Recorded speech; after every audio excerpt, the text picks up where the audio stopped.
আসসালামু আলাইকুম রহমতুল্লাহ। 220 টাকায় যদি আপনি শিক্ষানবিশ এসবিএ পদে বাংলাদেশ বিদ্যুৎ উন্নয়ন বোর্ডের পেমেন্ট সহ আবেদন করে নিতে চান তাহলে আমাদের হোয়াটসঅ্যাপ নম্বরে যোগাযোগ করুন। তো আজকের ভিডিওর বিষয় হচ্ছে বাংলাদেশ বিদ্যুৎ উন্নয়ন বোর্ড কর্মচারী পরিদপ্তর এর অধীনে 587 পদে কিন্তু শিক্ষানবিশ এসবি এর একটি সার্কুলার প্রকাশ করেছে। ঠিক আছে, সো আমরা এই বিষয়ে জানবো যে কত টাকা লাগবে, আবেদনের যোগ্যতা কতটুকু লাগবে, কত তারিখে শুরু হচ্ছে আবেদন, কিভাবে আবেদন করবেন, বেতন স্কেল কত, গ্রেড কত, বয়স কত লাগবে, এ টু জেড বিষয়ে জানবো। তো অবশ্যই চ্যানেলটি সাবস্ক্রাইব করতে ভুলবেন না। সো দেখতে পাচ্ছেন আমাদের এইখানে বলা হয়েছে এই যে একটা ওয়েবসাইট, এই ওয়েবসাইটের মাধ্যমেই কিন্তু আপনারা অনলাইনে আবেদন করতে পারবেন। অনলাইনে আবেদন করলেই কিন্তু শেষ, আর কিছুই করতে হবে না। এবং আপনারা যদি নির্ভুলভাবে আবেদন করতে চান আমাদের হোয়াটসঅ্যাপ নাম্বারে যোগাযোগ করবেন, পেমেন্ট সহকারে 220 টাকায় আমরা আবেদন করে দিব। ওকে, এবং আমরা দেখতে পাচ্ছি পদের নাম হচ্ছে শিক্ষানবিশ এসবিএ। শিক্ষানবিশ এসবিএ মানে হচ্ছে সুইস বোর্ড অ্যাটেন্ডেন্স। ঠিক আছে, এই হচ্ছে বিষয়।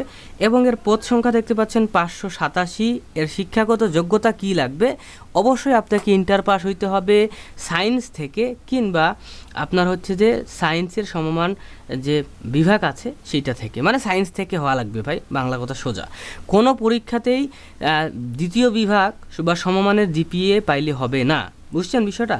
এবং দেখেন এইখানে কিন্তু বলে দিছে যে কত জিপিএ লাগবে। জিপিএ 3.00 বা তার উপরে যদি হয় তাহলে প্রথম বিভাগ, আর যদি জিপিএ 2.00 থেকে 3 পয়েন্টের কম হয় ভাই তাহলে দ্বিতীয় বিভাগ।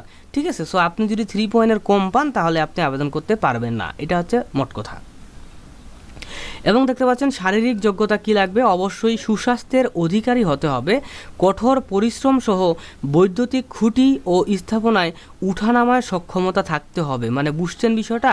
তাহলে এসবি এর কাজ কি কি ভাই, এটা নিয়ে আমরা কথা বলবো এরপরের একটা ভিডিওতে।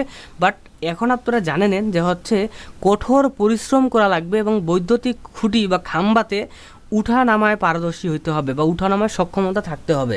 কাজের মাধ্যমে শিখন এর আগ্রহ এবং সক্ষমতা থাকতে হবে। বিদ্যুৎ কেন্দ্রের পরিচালন বিভাগ, বিদ্যুৎ উপকেন্দ্রের পালায় পড়বে কাজে আগ্রহী থাকতে হবে। শিক্ষা প্রতিষ্ঠানে বিএনসিসি, স্কাউটিং, শরীরচর্চা বিষয়ক ক্রীড়াকর্মে পারদর্শী প্রার্থীকে অগ্রাধিকার দেওয়া হবে। সো দেখেন এইখানে আপনার একটা প্লাস পয়েন্ট, যদি আপনি বিএনসিসি বা স্কাউটিং বা শরীরচর্চা করে থাকেন তাহলে আপনাকে অগ্রাধিকার দিবে, কেননা কাজটাই অনেক পরিশ্রম সহকারে কাজ। ঠিক আছে, সো আমরা একটু নিচে আসি, এত কিছু আমরা দেখবো না, আপনারা চাইলে সার্কুলারটি ডাউনলোড করে দেখতে পারেন। আমরা প্রথম কমেন্টে লিঙ্ক দিয়ে দিব। সো দেখতে পাচ্ছেন এই লিঙ্কের মাধ্যমে আবেদন করতে পারবেন। আবেদনটা শুরু হচ্ছে 3 আগস্ট 2026 তারিখ সকাল 10টায় এবং আবেদনটি শেষ হবে 23 আগস্ট 2026 তারিখ বিকেল 5টায়। ঠিক আছে, এই হচ্ছে বিষয়। এবং আপনি যেই দিন আবেদন করবেন তার 3 দিনের ভিতরে আপনি কিন্তু টেলিটক সিমের মাধ্যমে টাকা জমা দিতে পারবেন। যদি নিজে আবেদন করতে চান তাহলে আপনার 121 টাকা কিন্তু আপনার মোবাইলে ঢুকায় নিয়ে আসতে হবে টেলিটক সিমে, তাহলে আপনি কিন্তু আবেদনের টাকা পেমেন্ট করতে পারবেন। যদি আমাদের মাধ্যমে করাইতে চান ভাই 121 টাকা তো তারা কেটে নিবে, আর আমরা নিব অনলি 100 টাকা, টোটাল 220 টাকা আমাদেরকে দিলে আমরা কিন্তু আপনার আবেদনটি করে দিব। তো এখন আমরা চলে আসি যে আসলে এসবিএ, ঠিক আছে, এর কাজটা কি এটা আমরা একটু দেখব। তো আপনাদের জন্য আমি কষ্ট করে টাইপিং করে রাখছি ভাই, এই যে দেখতে পাচ্ছেন, এটাকে একটু ফুল স্ক্রিন করার চেষ্টা করি। তো দেখতে পাচ্ছেন এসবিএ এর কাজ সম্পর্কে যারা জানতে চাচ্ছেন তাদের জন্য এই পোস্ট। এসবিএ মানে সুইস বোর্ড অ্যাটেন্ডেন্ট।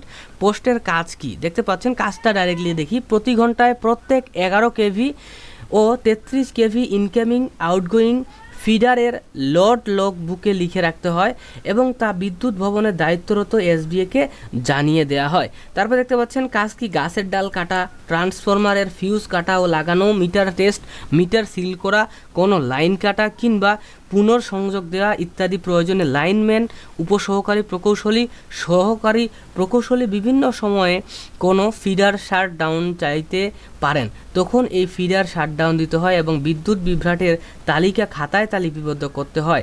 কে শাটডাউন নিয়েছেন, কেন নিয়েছেন, কোন জায়গায় কাজ করার জন্য নিয়েছেন, কতক্ষণ ফিডার বন্ধ ছিল, যিনি শাটডাউন নিয়েছিলেন তিনি ক্লিয়ারেন্স দিলে তারপর ওই ফিডার চালু করতে হয় দেখতে পাচ্ছেন। এবং বিভিন্ন কারণে কোনো ফিডার ট্রিপ করতে পারে, কয়েক মিনিট পরে ট্রাই নিতে হয়, লাইন না টিকলে সংশ্লিষ্ট ফিডার ইনচার্জকে জানিয়ে দিতে হয়। এই কাজগুলো কিন্তু করা লাগে। প্রতি মাসে প্রত্যেক ফিডারের জন্য বিদ্যুৎ বিভ্রাট রিপোর্ট লিখতে হয়। প্রতি বছরে প্রত্যেক ফিডারের সর্বোচ্চ ও সর্বনিম্ন লোড কত তা লিপিবদ্ধ করতে হয়, লোডশেডিং করতে হয়। তো এই কাজগুলো কিন্তু ভাই এসবিএ অর্থাৎ সুইচ বোর্ড অ্যাটেন্ডেন্ট যিনি থাকবেন তার কাজ। তো এইটাই ছিল ভিডিও, লাইক করতে ভুলবেন না। আল্লাহ হাফেজ।